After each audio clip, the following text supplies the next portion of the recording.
Donc, je vous propose maintenant de changer de région et d'aller donc en Nouvelle-Aquitaine avec une intervenante qui est en ligne cette fois, qui va intervenir depuis la Charente-Maritime et donc Sophie Laval, qui est Oui, responsable du pôle développement économique de la communauté d'agglomération Rochefort-Océan, dont la ville de Rochefort est inscrite au programme Action Cœur de Ville. Et donc, cette communauté d'agglomération a entrepris une politique ambitieuse de requalification et de restructuration de ces zones d'activité économique. Et donc, je vous laisse la parole. Merci beaucoup. alors, bonjour à tous. Alors, je vais partager les. Oui, il faut que je partage l'écran là, hein. Donc là, oui, voilà, je vais vous présenter donc vite fait quand même le territoire de Rochefort Océan. Donc effectivement, c'est un territoire littoral de la Charente. Donc c'est Charente-Maritime et Rochefort elle a quand même la particularité d'être centrale au niveau de la Charente-Maritime. Donc à mi-chemin en fait entre Saintes, Royan, La Rochelle. Euh, donc très attractif justement parce que très central. Le territoire est composé de 25 communes, qui représentent en tout 65 000 habitants, dont 24 000 au niveau de la ville-centre Rochefort. On est également traversé par le fleuve Charente, qui, lui, on le voit, enfin on le verra, et puis nous on le vit tous les jours, est très très impactant en termes d'aménagement. On a également un patrimoine historique très important, donc on ne peut pas non plus faire n'importe quoi, qui est lié donc à la création de l'arsenal militaire sous Louis XIV en 1666. Donc vous retrouverez, je pense que vous connaissez tous la Corderie royale. Et on a également été désigné, donc au-delà Action Cœur de Ville, mais également territoire d'industrie en 2018. Donc, Rochefort accueille beaucoup d'organismes nationaux. Donc, on a des centres de recherche et d'essais, dont RESCOL, plutôt côté scientifique. On a également le CRIT horticole, qui fait tout ce qui est recherche sur les végétaux, beaucoup de travail sur les développements de colorants végétaux. Donc, ils sont en plus situés sur la zone de l'Arsenal, pour le coup, dont on va parler tout à l'heure. On a également donc la LPO, le siège de la LPO qui est ici, le Conservatoire des espèces naturelles, le Conservatoire du littoral, le CIM, Centre international de la mer, le Forum des marées, beaucoup d'organismes liés essentiellement à l'environnement qui ont élu domicile sur le territoire. On est également une ville, un territoire très, très industriel, hein, donc avec des filières très structurantes, donc, que sont celles de l'aéronautique. Donc, on va retrouver Airbus, ex-Stelia, ex-Sogerma, qui est le plus gros employeur du territoire. Et on a également la filière nautique, avec par exemple Nautitech qui est implanté. On a aussi un port de commerce, donc vous avez le port de commerce de La Rochelle qui est très important, et également on a un port de commerce à Rochefort-Tonnay-Charente. On est également la 6e ville thermale de France, donc le thermalisme est une activité qui prend une grande place et qui a ses avantages et ses inconvénients, dont les inconvénients évidemment peuvent poser souci de logement évidemment en saison. On a la filière chimie et l'agriculture, évidemment, agriculture, conchyliculture. Et on a également des filières qui se développent, donc notamment l'audiovisuel, où vous voyez énormément de séries télé qui viennent se tourner sur le territoire. Voilà, puisqu'on favorise quand même l'accueil de tournage. C'est vraiment une filière qu'on essaye de développer. Et la filière du numérique également. Voilà. Donc, comme je l'ai dit tout à l'heure, c'est très riche en biodiversité, en environnement. Donc, on est soumis à beaucoup de prescriptions environnementales et réglementaires. Donc, on a évidemment le risque de submersion. Donc, vous voyez, vous avez la carte tout à droite, là, qui est celle du PPRN. Donc, tout ce que vous voyez en rouge ou rose, c'est que c'est submersible. Donc, on voit clairement que les possibilités d'extension de la ville sont vraiment très, très restreintes. Et on est également site classé de l'estuaire de la Charente, grand site de France, parc naturel. On a un grand projet du Marais de Brouage également, Natura 2000. On a la loi littorale qui s'applique sur la majorité des communes du territoire. Donc c'est très bien parce que ça préserve vraiment un cadre de vie très agréable, mais pour faire du développement économique, il faut être ingénieux. Ça ne nous facilite pas la tâche.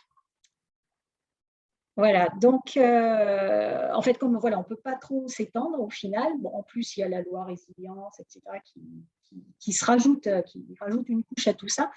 Donc, il faut arriver quand même à faire du développement économique avec nos acteurs endogènes, en restant en fait dans l'enveloppe urbaine au maximum. Donc là, c'est ce qui se passe. Voilà, je vais vous parler de la zone de l'Arsenal, qui était en fait avant l'ancien arsenal militaire sous Colbert, et qui accueille actuellement, donc on voit sur la photo de droite, qui accueille le Airbus. Donc vous voyez que c'est complètement au contact de la ville. Et Airbus a besoin de s'étendre, et il faut leur trouver des solutions pour éviter qu'ils s'en aillent, accessoirement, puisque c'est vraiment un très, très gros employeur. Donc il a fallu se pencher sur cette zone de l'Arsenal pour la requalifier et leur offrir les espaces nécessaires pour qu'ils puissent se développer. Voilà. Donc, donc, en fait, cette zone de l'Arsenal, voilà, je ne l'ai pas dit, pardon, c'était emporté dans mon discours, ça a été un arsenal militaire qui a été fermé en 1920. Et à l'issue de la fermeture, en fait, on a deux entreprises qui sont venues s'installer sur cet espace, donc qui est Zodiac, qui était un fabricant de canons pneumatiques, et la Sogerma, donc anciennement, avant Airbus, en fait, puisque ça a été racheté. Et ces entreprises-là occupaient environ 16 hectares. Et le reste, les 9 hectares, donc je ne sais pas si vous voyez ma souris, voilà. Tout ça, là, c'était des petites entreprises plutôt en déprise, et puis très peu fournisseuses d'emplois au final. Voilà, vous avez donc au total, la zone fait 25 hectares, dont 16 qui étaient exploités par les grosses entreprises. Mais c'était franchement en déprise. Donc, vous avez des photos de ce que sont toujours d'ailleurs les bâtiments de cette zone, donc qui occupent beaucoup d'espace, très peu d'emplois, pas entretenus, les voiries ne sont pas adaptées, ça ne répond pas aux enjeux du PPRN non plus. Et puis surtout, on avait besoin de conforter notre filière aéro, qui est une filière structurante, donc besoin de requalifier cette zone. Donc pour faire cela, on a décidé de créer fin 2015, on a décidé en 2013, et ça a été approuvé en 2015, la création d'une zone d'aménagement concerté. Et derrière, donc, on a commencé à essayer d'acheter les emprises en déprise, là. Bon, il y a eu quelques acquisitions amiables, mais franchement très marginales. Chacun voulait rester où il était, ou évidemment voulait le vendre, mais à un prix qui est exorbitant. Donc ça s'est passé entre 2016 et 2017. Et on a fini par déléguer donc, le droit de préemption urbain de la ville à l'EPF, de façon à ce qu'il puisse agir au fil de l'eau à notre place. Donc, c'est l'EPF en fait qui a porté toute l'opération. On a également demandé à l'EPF de créer le dossier de déclaration d'utilité publique. Donc ça s'est fait en mars 2018. On est arrivé au bout et on a enclenché les expropriations. Donc, il restait 15 propriétaires, donc quasi la totalité en fait, qu'on a pu exproprier, les derniers en 2020. Donc, vous voyez, on a commencé en 2013 à créer la zone d'aménagement et on arrive aux expros qu'en 2020. Donc, l'EPF est propriétaire de l'ensemble des fonciers et nous procédons depuis l'année dernière à la rétrocession. Donc, on l'a fait en 2 phases, la rétrocession des fonciers vers la Carreau, donc vers nous. Donc là, on devient maintenant propriétaire et on va pouvoir accéder aux démolitions puisque maintenant, il n'y a plus personne sur la zone. Le calendrier, donc c'est ça. On va commencer à déconstruire en septembre qui arrive et nous sommes en train de bâtir le dossier de réalisation de cette zone. Donc c'est un temps relativement long. On peut dire qu'on a commencé en 2015 et on arrive à un dossier à peu près ficelé en 2022. Donc, à côté de ça, on a également développé le Technopole de l'Arsenal. Donc, le Technopole de l'Arsenal, ça rassemble trois entités, donc une pépinière d'entreprise qui permet de compléter maintenant le parcours des entreprises sur le territoire, puisqu'on avait des ateliers relais, mais on n'avait pas le tout début, donc vraiment la pépinière où on fait naître les projets, on les lance sur les rails et puis voilà, on les accompagne. On a également un Fab Lab professionnel. Alors, on n'a pas voulu se diriger vers un Fab Lab public. Donc, c'est vraiment dédié aux entreprises, à l'innovation et uniquement aux entreprises. Et enfin, on a dans ce technopole un espace où on souhaite faire rencontrer les différents mondes, donc le monde académique, le monde institutionnel, le monde scientifique et le monde industriel. Donc, on va recruter on est en train de recruter quelqu'un qui va animer tout ce technopole, qui va développer, donc, qui va proposer des sujets de réflexion, en fait, donc, qui sont donnés par l'agglo ou par une institution quelconque, en fait, pour réfléchir tous ensemble autour d'une thématique. Voilà. Donc, ça peut être aussi bien sur l'économie circulaire que sur tout un tas de sujets qui peuvent préoccuper le territoire, mais le but, c'est de faire rencontrer dans ce lieu-là toutes ces matières grises différentes et qui ont une perméabilité entre tous ces mondes. Donc ça, c'est le rôle du Technopole, donc qui en plus a permis de réhabiliter les anciens locaux de l'Arsenal également. Juste pour finir, quelques chiffres quand même, pour montrer l'ampleur du projet. Donc, on est sur un coût d'acquisition du foncier d'environ 4 millions d'euros. Donc, pour vous donner une idée, c'est quasiment x10 par rapport à une construction, enfin un aménagement sur un sol nu. Enfin, si on avait acheté du foncier agricole à vocation éco, ça nous coûtait 10 fois moins cher. Les travaux, on en aura également pour 4 millions d'euros. Et quand on dit travaux, c'est juste les voiries, il n'y a aucune construction. Voilà, des constructions, des pollutions, 1,5 million, 200 000 euros d'études. Voilà. Et là, en termes de financement, c'est uniquement la Caro. Donc, et on a déposé des dossiers fonds friches. Voilà, donc on en a eu un, le premier qui a été refusé, et puis nous attendons le retour d'un autre pour une participation en fait, mais bon, qui couvrira bien évidemment pas l'ensemble des dépenses. Et la surface cessible, c'est 3,4 hectares. Voilà, donc c'est pas compliqué de calculer que de toute façon l'opération est déficitaire, mais qu'il faut y aller de toute façon. Donc c'est vraiment un investissement très très fort de la collectivité. Il faut une énorme volonté politique pour faire ce genre d'opération-là. Et clairement, des communes, des agglos de notre taille, on ne peut pas le faire 3 fois, quoi. Enfin, c'est des opérations, c'est beaucoup trop énorme. Donc, c'est vrai que requalifier, densifier, il faut le faire. Par contre, ce n'est pas du tout les mêmes coûts que de partir d'une page blanche, quoi. Donc, c'est des difficultés qu'il faut avoir en tête, voilà, et que tout le monde ne peut pas avoir. Merci, madame. On a bien compris qu'il y avait toute une action de mise en valeur du patrimoine historique de l'Arsenal. Oui. Mais en même temps, vous avez parlé de cette ZAC avec, vous avez tout de suite parlé de déconstruction, démolition. Est-ce que, puisque évidemment, il y a une mutation du site en un siècle, on imagine bien que depuis les années 20, des entreprises se sont installées là et donc il y a des constructions qui peuvent être sûrement réutilisées. Est-ce que vous avez imaginé cette option ou vous êtes dans une logique de table rase?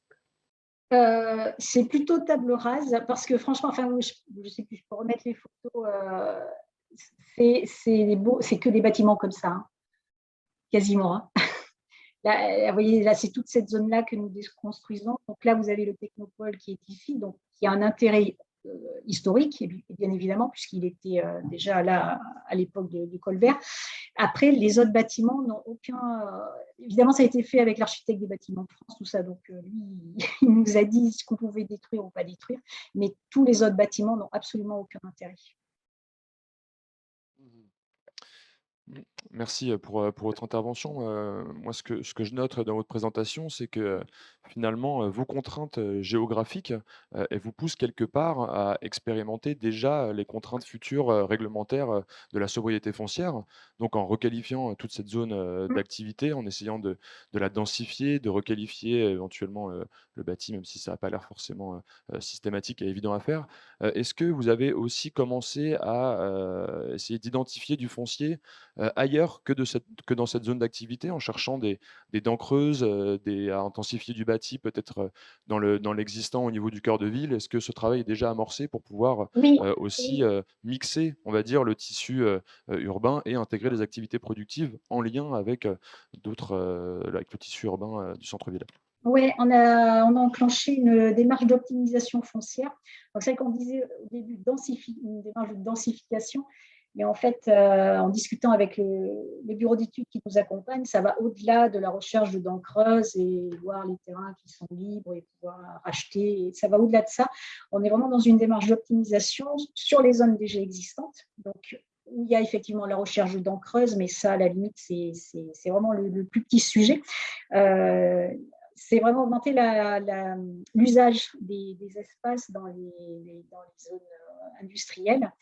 Et c'est se faire rencontrer déjà les industriels entre eux et voir qu'est-ce qui peut être mutualisable chez eux. Donc, que ce soit salle de réunion, salle de restauration, des parkings, c'est déjà les faire se rencontrer et voir quelles sont leurs problématiques à eux et comment ils peuvent arriver à trouver quelque part un terrain d'entente pour développer des solutions malines pour gagner de l'espace chez eux en sortant par exemple leur réfectoire, en sortant du parking et en mutualisant au sein de la zone. Après, à nous de trouver un espace où on peut accueillir ces fonctions-là. Et eux, ça leur permet de dégager de l'espace chez eux pour pouvoir se développer à l'intérieur de leur parcelle plutôt qu'aller chercher une parcelle à l'extérieur. Voilà. On est sur cette démarche-là. Donc là, on en est un peu au début, où on se fait parler les industriels entre eux, puisqu'au final, ils ne se parlaient jamais, ils ne se connaissaient pas, ils ne connaissaient pas les problèmes des uns et des autres. Et là, maintenant, ils s'aperçoivent qu'ils ont les mêmes problématiques. Alors, problématiques d'espace, mais pas que. Il y a aussi des problématiques de formation, des problématiques d'achat, d'énergie, de flux. Toutes ces choses-là, aussi peuvent être mutualisées en termes d'achat, donc il phosphore et voilà, le but c'est de faire du développement éco aussi et au sein des zones. Oui, donc en partant, des questions, immobilières et foncières, finalement, vous Oui, accompagnez aussi, les ouais, entreprises dans leur transition écologique et environnementale et en les faisant travailler entre ouais, eux, donc c'est passionnant. oui. Alors je crois qu'on a des questions peut-être dans le chat qui ont été sélectionnées? Je vais juste laisser la parole à Hélène Pesquine qui avait quelques questions et comme je suis un peu la gardienne du temps, j'en profite pour vous dire qu'il reste quelques minutes, juste pour ces échanges-là, mais que vous pouvez évidemment contacter, les intervenants si vous avez plus de questions, avec actioncoeur-de-ville@anct.gouv.fr. Hélène, je te laisse la parole. Oui, merci madame, merci Marguerite. J'ai 3 questions. Alors la première, c'est de quelle manière les entreprises, du pôle optique, donc vous essayez de soigner puisque vous leur proposez, d'étendre, leur implantation, sont parties prenantes de ce projet, y compris peut-être financièrement en termes de stratégie d'acquisition, immobilière ou foncière à terme? La deuxième question, c'est, plutôt, élargie aux riverains et aux habitants, puisque c'est quand même une très grosse opération d'aménagement finalement dont vous nous parlez. Est-ce que vous avez associé la population à ce projet et sous quelle forme? J'imagine qu'il y a des emplois qui ont été déménagés ou détruits, je ne sais pas, là où les entreprises ont quitté le site, hein, puisque vous avez racheté le foncier. Et donc voilà, comment est-ce que ça a été considéré par la population localement? Est-ce qu'il y a une implication des habitants? Et puis dernière question, vous ne montrez pas beaucoup le projet en fait. On est un peu frustré du projet d'aménagement. Comment est-ce que, au-delà de cette déconstruction de bâtiments dont vous nous parlez, vous envisagez la suite en termes de densité, de qualité d'espace, d'ouverture à la ville, etc. c'est 3 questions un peu lourdes, je sais qu'on a un peu de temps, mais ça m'intéresse d'avoir votre avis. Et puis j'en profite pour dire que dans le chat que j'ai sous les yeux, il y a une question autour des activités qui ont été en fait déplacées, puisque vous avez racheté les bâtiments, ou enfin que l'EPF a racheté les bâtiments désaffectés. Oui. Alors, j'ai oublié la première question. C'était quoi? Les entreprises du pôle aéronautique, vous essayez de garder sur le territoire, comment est-ce qu'elles sont associées? Alors, on travaille avec, c'est Airbus, hein, typiquement, de toute façon, qui reste là sur la zone. Donc là, oui, on travaille avec eux donc ils nous ont déjà défini une enveloppe foncière qu'ils souhaitaient acquérir. Donc, on travaille avec eux sur les flux, sur le dossier de réalisation, en fait, pour que tout le monde puisse s'y retrouver et éventuellement avoir toujours un coup d'avance, c'est-à-dire que là, ils nous ont demandé ça, mais ça se trouve dans 10 ans, 20 ans, il leur faudra un peu plus. Donc, on essaye de se projeter quand même pour éviter de refaire la manip dans 10 ans, quoi. Donc, ils sont complètement impliqués, oui. Eux, oui. Après, vous m'aviez posé la question sur les expropriés. Donc, eux, on n'a pas été des sauvages du tout. Effectivement, ils ont été expropriés, mais la plupart d'entre eux ont trouvé une solution sur le territoire. Donc, voilà, j'ai vendu un terrain à une des entreprises qui se trouve d'ailleurs bien mieux, puisque beaucoup plus au large. Non, là, franchement, les activités, il y en a qui se sont arrêtés parce qu'ils étaient déjà moribondes. Franchement, ils étaient propriétaires d'un hangar, mais voilà, ici, il ne passait rien. Ils étaient propriétaires. Après, il y en a beaucoup qui font quand même de la spéculation, hein. Il ne se passe rien, mais ils gardent au cas où. Donc ça, il n'y a pas eu de souci d'activité. Et puis, franchement, c'était très, très peu d'emplois, hein. Mais les activités ont été reprises, hein. Et l'autre question, la dernière… les habitants et le projet d'aménagement. Voilà. Et non, on n'a rien. On est dessus, en fait, là. Donc, on n'a pas encore validé l'AVP, donc l'avant-projet n'est pas ficelé. Donc là, j'ai rien à vous montrer une prochaine fois. Merci Merci. beaucoup Vous avez pour cette peut-être des intervention. orientations, juste pour compléter, des orientations de type des conditions un peu urbaines, végétalisées, je ne sais pas. Ah oui, oui, bien encore, sûr, oui. Oui. En fait, on veut vraiment renforcer le lien avec la ville. Donc là, c'est vrai qu'on a tout le bord de Charente. Là, ça doit être… on doit vraiment l'aménager pour que tout puisse traverser par la mobilité douce aussi. Il y a évidemment, on a une digue aussi qui va se construire liée au PPRN. Donc, ça s'est pris en charge. Après, tout ce qui est gestion du pluvial, gestion des eaux, voilà, il faut des nids. Enfin, oui, on a des grands principes, on va végétaliser quand même un maximum.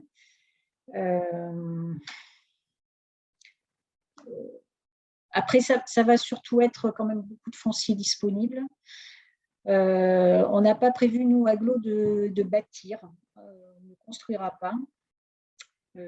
Ce sera cédé. Il y a un bâtiment qu'on va construire qui servira, qu'on louera ensuite aux sous-traitants de l'aéronautique. Voilà. C'est une zone qui est vraiment dédiée à l'aéronautique. Donc, n'importe qui ne pourra pas venir installer son activité. Merci beaucoup. Je vois le temps qui file. Je vous propose de passer au troisième retour d'expérience de collectivité. Donc, merci beaucoup à Madame Laval pour ce témoignage.